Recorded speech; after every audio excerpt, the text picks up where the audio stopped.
What's up, America? Neil here with Geauga Firearms Academy. Thanks for watching. Today, we're going to go over 5 tips and 5 drills that you can do at the range to get the most out of your time. So let's get after it. Number 1, go to the range with a purpose. In other words, I'm not just going to go there. I get it. Sometimes it's at your release. You want to have fun, and I would say set time aside to just do whatever you want.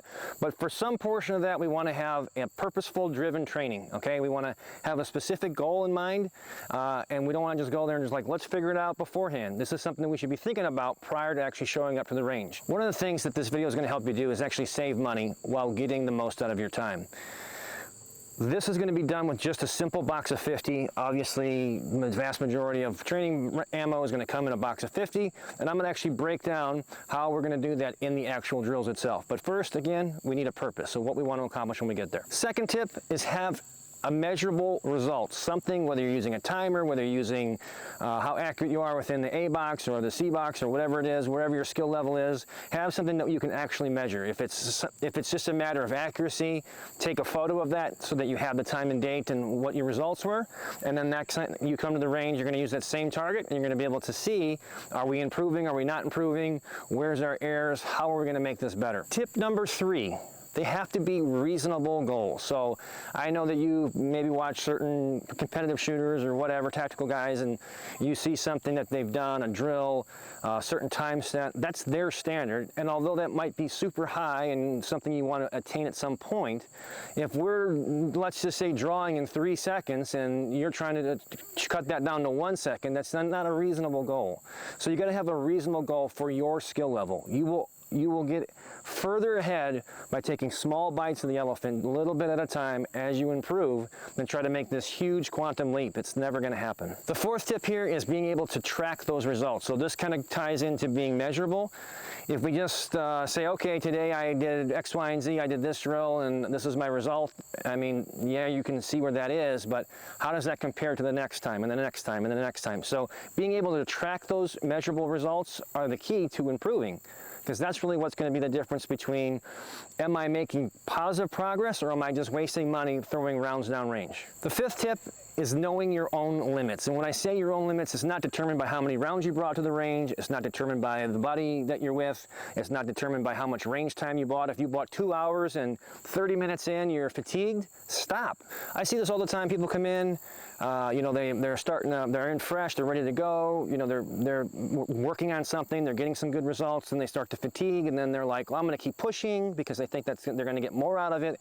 But what happens, of course, is their performance starts to drop, they start to get frustrated, and it's just a bad cycle, and then they end up leaving disappointed, and that's not what we want. We want to stop on the high note. And here is the bonus, all right, the bonus tip 6, if you want to call it, but really this is the kind of the philosophy behind all of this, and we're going to get into these drills here in a second.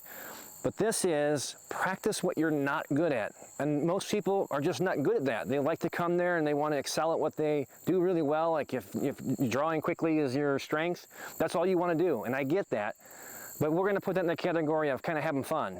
We want to work on the things that we're weakest at. That's the whole purpose. Again, going back to the number 1, what is the purpose? I want to get better at, probably for most everybody watching this, offhand, or, you know, support hand, one-handed shooting, because you probably don't do it a whole lot. And it is critically important, especially in self-defense. That's a video for another time. So now that we went through the 5 tips, let's get into the 5 drills that we can do in a single box of ammo, a single 50 count box. For those that care and want to know, this is the Walther PDP Pro. It has obviously a light and a dot on it. We have our 50 round box, a beautiful brass right here. And so we're going to break this up into sections. So we're going to work on this as 2 rows for each drill. So one of the things I see people is they bring this mag, which holds 18 rounds, right? So I got 2 of them. You actually get 3 with the gun. Doesn't really matter. But we're at the range, we're trying to get the most for the time that we have, and I can get a lot of good training down with just 50 rounds if I do it right. So think of it this way: you have 5 rows of 10. So if you put 5 in the gun at a time for most of these drills, that means we're going to get automatically, if we did nothing else but just shoot 5, reload, shoot 5, we would get 10 reloads. And the mechanics, loading a gun. Every time, just from this one box. But we're going to take this to the next level. So the first thing I'm going to do is I'm going to load my 5 on here. If you have 2 magazines, that would be that would be optimum. If you don't have it, fine. I don't want you guys to come up with a bunch of excuses on why you can't train.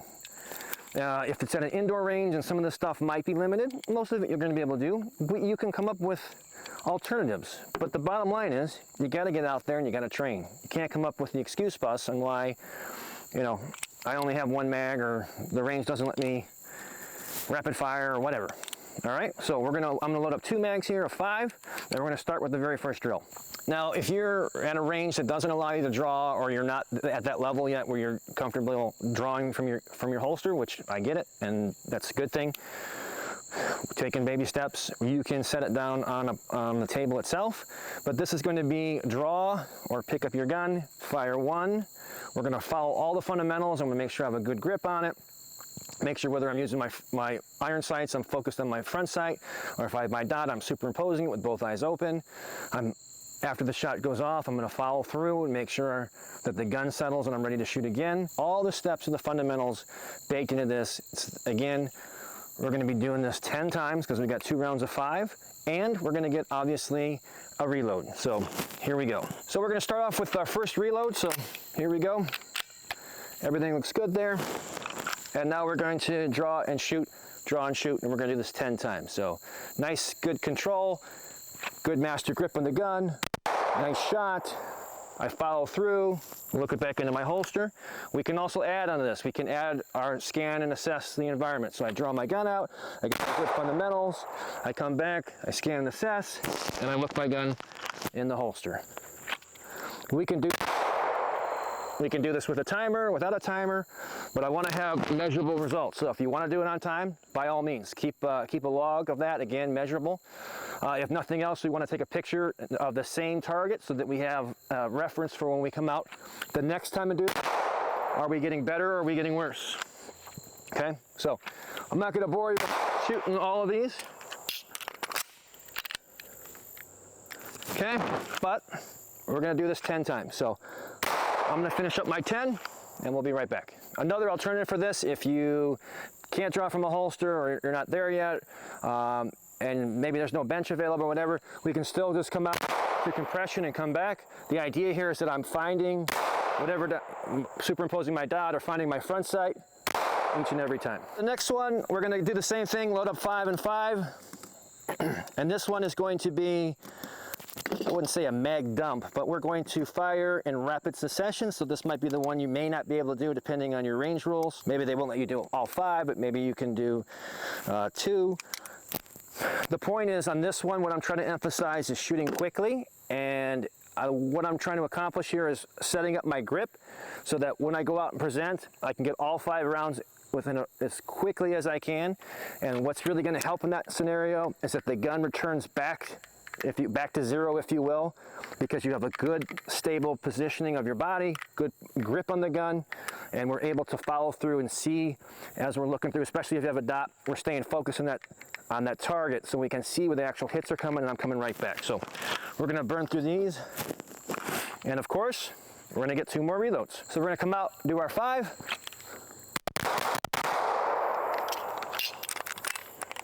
second reload,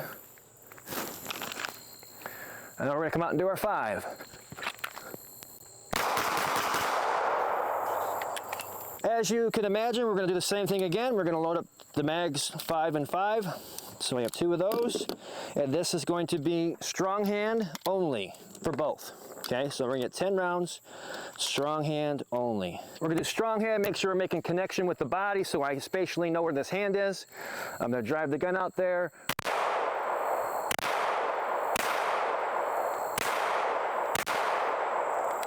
Okay, on to our next reload.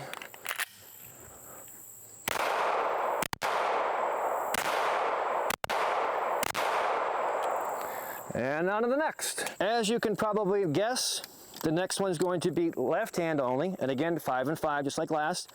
So this is going to be, I shouldn't say left hand, right? Support hand, so whatever that is for you. And of course, you can add to the difficulties of this. We can change distances. You can have a time matrix. So here we go with our 5. Again, another reload. Switch this over to my support hand only.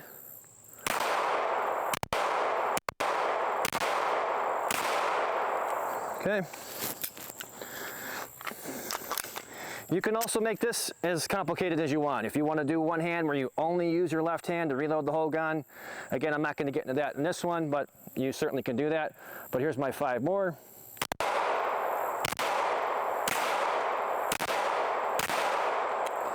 And on to the last 10 rounds in 2 mags. For the next one, we're going to pick up 4 spent casings. All right. We're going to put 2 in each mag randomly. I mean, I realize, I guess you could memorize what order you're putting them in, whatever. The point of this is we're going to be working on malfunctions. They work just as good as snap caps. They're obviously free. They're always going to be available. Obviously, don't put it as your last round or your first round. You could do this with 1 mag if you wanted, just to really mix them up, put all 10 in there.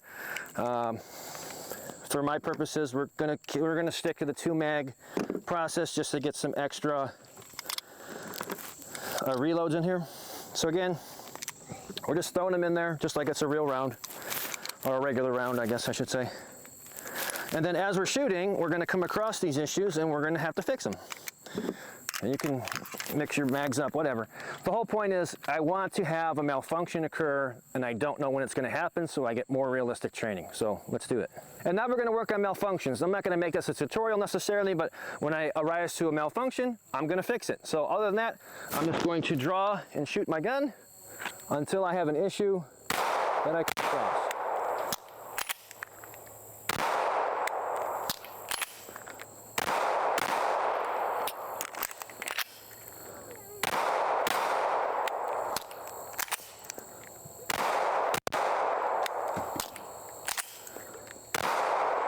All right, so there you go. In 1 box of ammo, we worked on good amount of draws, so we get a minimum of 10. When you add them all up, probably closer to 20 with all the draws that we do in all the different training. We got good, strong work with both our strong hand and our support hand.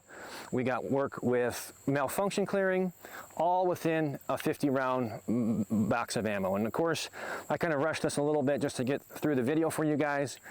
But you can take your time, and again, measurable results. Make sure we're recording this. Take pictures of your targets. Keep time if you want. If you have a timer and you can use one, it's available. But we've got to have measurable results, something that we can go and objectively look back and say, am I improving? And where specifically can I get better at? And whatever that is that you're not great at or you don't feel is as good as your other skills, focus on those. All right, guys, I hope you found that valuable. Got some tips and tricks that can take your training up to another level with nothing more than a simple 50-round box of ammo. You know where to find us here on YouTube. You can find us on Rumble, on Instagram.